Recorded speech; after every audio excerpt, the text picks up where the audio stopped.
வணக்கம் நண்பர்களே. மற்றும் ஒரு திருக்குறள் சொற்பொழிவிலே உங்களை எல்லாம் சந்திப்பதிலே மிக்க மகிழ்ச்சி அடைகிறேன். இப்ப 17 அதிகாரம் முடிச்சிருக்கோம். 18வது அதிகாரத்துக்கு நாம வாரோம். 18வது அதிகாரமும் வழக்கம் போல வள்ளுவர் ஒவ்வொரு நம்முடைய உணர்ச்சிகள்ல நெகட்டிவான ஃபீலிங் நம்மளை அழிக்கக்கூடிய அந்த ஃபீலிங் சென்ற அதிகாரத்துல அழுக்காராமைன்னு சொல்லி பொறாமையை பற்றி சொன்னாரு. அதை நம்ம எப்படி கை கொள்ளக்கூடாது அப்படின்னு சொல்லி. இப்போ இதுல இந்த அதிகாரத்தினுடைய தலைப்பு என்னன்னா வெட்காமை. வெட்காமை அப்படின்னாலே பேராசை கொள்ளாமை. இந்த பேராசை கொள்ளாமைங்கிறது ரொம்ப அது இருக்குது. இப்போ வள்ளுவர் 2000 வருஷத்துக்கு முன்னால இந்த விஷயங்களை எழுதுறாங்க. அப்போ இதையெல்லாம் அவங்க இருக்கக்கூடாது அப்படின்னு சொல்லி அத ஒரு குறிப்பிட்டு இந்த உணர்வுகளை அவங்க குறிப்பிட்டு அத சொல்றாங்க. ஆனா அன்னைக்கு கிரிமினல் லாவோ அல்லது சிவில் லாவோ இதுகள் எல்லாம் மக்களை ஒழுங்குபடுத்துறதுக்கு எப்படி ஏற்பாடு செய்யப்பட்டிருந்ததுங்கிறது நமக்கு தெரியல. ஆனா மன்னராட்சி இருந்து அவங்களை எல்லாம் அதையெல்லாம் ஒழுங்கு பண்ணிக்கிட்டு தான் அது நடந்தது. அப்பதான் இந்த இப்படிப்பட்ட ஒரு ஒழுக்க நெறிகளை எல்லாம் மக்களுக்கு எடுத்து சொல்லி அதன் பிரகாரம் மக்களை வாழ சொல்றாங்க.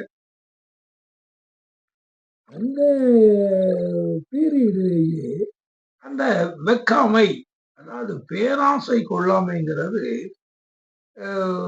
மக்கள் தொகையும் அன்னைக்கு உள்ள சூழ்நிலையில குறைவுதான். பறந்துபட்ட அளவுக்கு எந்த அளவுக்கு இருந்தது அப்படிங்கிறது அது தெரியல. அப்படி உள்ள அந்த மக்கள் தொகை சிறியதாக உள்ள அந்த இடத்துலயுமேயே அந்த வெக்காமை, அது ஏன்னா அது ஒரு மன்னராட்சி, அது தனிப்பட்ட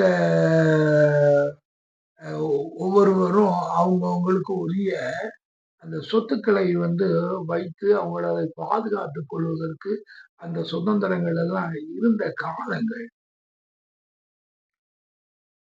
அப்பமெல்லாம் இந்த மாதிரி ஒரு பரவலான தவறுகள் இல்ல. இருந்த போதிலும் வெக்காமைங்கிறது ஒண்ணு வெக்குதல், அதாவது பேராசைங்கிற அந்த ஒண்ணு இருந்ததுனால அதுகளுடைய தீய விளைவுகளை அவர் வள்ளுவர் சொல்றார். இந்த மாதிரி இந்த பேராசைப்படுதல்ங்கிறது அது ரொம்ப தவறான ஒரு குற்றம். அதை செய்திடாதீங்க அப்படின்னு சொல்லும் பொழுதுதான் அவர் முதல் குரல்ல அவர் என்ன சொல்றாருன்னா,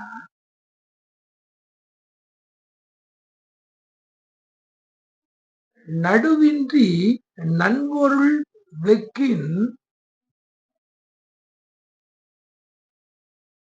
குடி பொன்றி குற்றமும் ஆங்கே தரும்.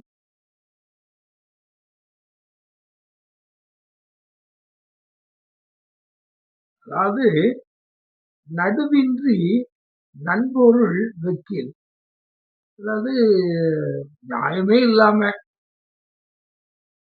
நடுவின்றி எந்த நியாயமும் இல்லாம நடுவின்றி நன்பொருள் வெக்கின்.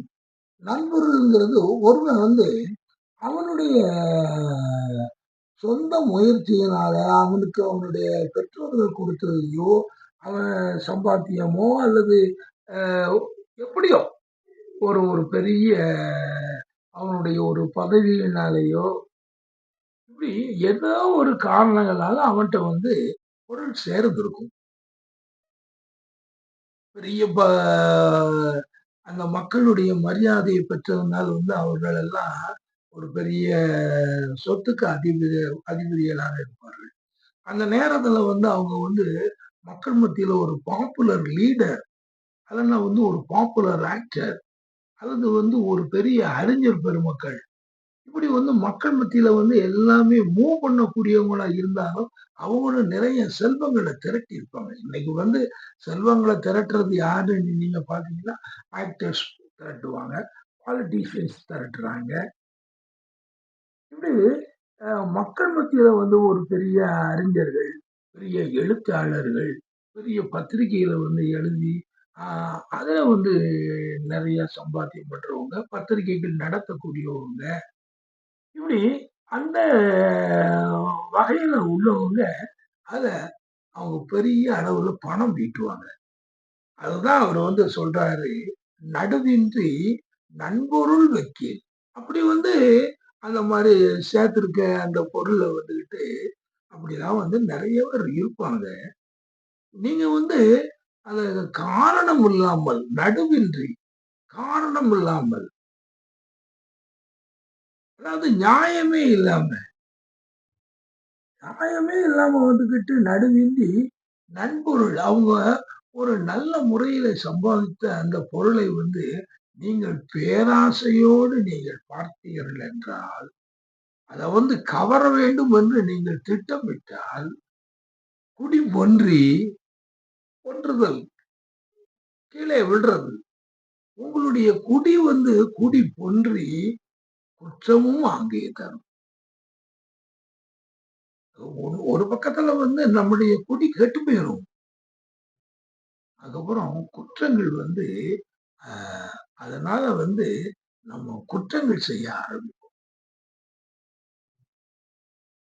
ஏய் ஓ இதுக்கு வந்து என்ன செய்யலாம்? இதுக்கு ஒரு அ தவறாக வந்து அடிக்கிறதுக்கு ஆட்கள திரட்டுறது, திருடுறதுக்கு போறது, மக்கள் மத்தியில போயி ஒருத்தர அரட்டி, உருட்டி, அது வந்து ஒரு போலீஸ் கேஸ் ஆகி, இப்படி பார்த்தீங்கன்னா, அந்த குற்றமான காரியங்களை செய்து ஏன்னா இவன் வந்து அ நடுநிலை மீறி அவன் செய்யும் பொழுது, அ பிறகு அதுக்கப்புறம் வந்து எப்படியும் ஈடுபடணுங்கிற அத வந்து நம்ம பெற்றே ஆகணும்ன்ற வெறி, குற்றமும் அப்போ இது குற்றம் செய்தீர்கள் என்றால் சும்மா போயிறாது. அதுக்கு வந்து தண்டனை உண்டு. குடிபொன்றி குற்றமும் அது வந்து கூடவே குற்றமும் உங்களுக்கு வந்து சேர்ந்துரும். இதத்தான் வந்து இந்த இதுல திருவள்ளுவர் சொல்றார். பாருங்க அதுல வந்து இப்ப வந்து நீங்க அ இன்னைக்கு உள்ள நடைமுறையில உள்ள அ பல உதாரணங்கள நீங்க எடுத்து பாருங்க. உங்களுக்கு தெரிஞ்ச உதாரணங்கள் எல்லாம் நீங்க எடுத்து பாருங்க. சாதாரணமா வந்துகிட்டு அ ஒருத்தர்ட்ட போய் மல்லு கட்டுறது. இதுல வந்து எனக்கும் இதுல வந்து ஒரு பங்கு உண்டுங்கிறது. அப்போ அங்க வந்து வீண் தகராறுக்குள்ள இழுத்து அந்த வந்து சொத்த அபகரிக்க பார்க்கிறது. இப்படிலாம் வந்து இன்னைக்கு வந்து எக்கச்சக்கமா இருக்கு. இது எப்படி நம்ம அதாவது என்ன செய்யங்கிற அளவுக்கு பல காரியங்கள் நடந்துகிட்டு இருக்கு. தன்னுடைய தந்தை, தாயினுடைய சொத்துக்களையே வந்து உன் பையங்க அல்லது பொம்பள பிள்ளைகள் இவங்க எல்லாம் தங்களுக்கு மாத்துறாங்க. அவங்களுக்கு எதுவும் தெரியல அப்படிங்கிறதுனாலயோ, எதனாலயோ அல்லது தெரிஞ்சிருந்து அவங்கள ஏமாத்தியோ, எப்படியோ வந்து சொத்துக்கள வந்து இது பண்றாங்க. இதெல்லாம் ஒரு காரியங்கள வந்து செய்றாங்க. ஒருத்தர பத்தி அன்னைக்கு வந்து இப்போ சொன்னாங்க. தன்னுடைய தாய் தகப்பன் வந்து அவங்க ரிட்டயர்ட் பீப்பிள் தான். ஆனா வந்து அந்த நிலத்த வந்து நான் வந்து பெரிய வீடு கட்டணும் அப்படின்னு சொன்னாச்சுன்னா, ஒரு டெம்பரரியா வந்து எனக்கு பொசஷன் குடுக்கணும். அப்படி குடுத்தா தான் வந்து பேங்க்ல வந்து பணம் எடுக்க முடியும். அப்படின்லாம் சொல்லி ஒரு டெம்பரரி பொசிஷன் இதெல்லாம் முடிஞ்சதுக்கப்புறம், அது வந்து அத வந்து நம்ம அத திருப்பி உங்களுக்கே வந்து அது நம்ம குடுத்துறலாம் அப்படின்லாம் சொல்லி, ஏமாத்தி வாங்கி, அ அதெல்லாம் வீடு கீடு எல்லாம் கட்டி முடிச்சு, திருப்பி வந்து தகராறு இழுத்து, நீங்க இந்த இந்த வீட்ல இருக்க வேண்டாம். நீங்க வெளிய போங்க. அப்படின்னு ஒண்ணு நடந்ததாக சொன்னாங்க. பாருங்க, இந்த வெக்காமை அப்படிங்கிற அந்த பேராசை கூடாது அப்படின்னு சொன்னா, சொந்த வீட்டுக்குள்ளே சொந்த தாய் தகப்பன்கிட்டயே பேராசை வந்து வருது. ஒரு பையன் இருக்கான். அவன் வந்து அ கொஞ்சம் ஓரளவுக்கு பரவாயில்லாம இருக்கக்கூடிய ஒரு லேண்ட் தான்.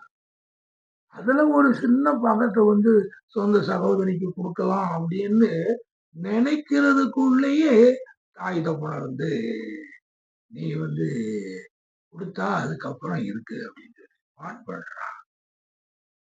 அப்ப வந்து அவன் அப்படி வார்ன் பண்ணும்போது, இந்த பேராசையினால திருப்பி வந்து அ குற்றங்கள் வந்து வந்து சேர்ந்துரும். இப்படித்தானே வந்து இதத்தான் அவர் சொல்றாரு.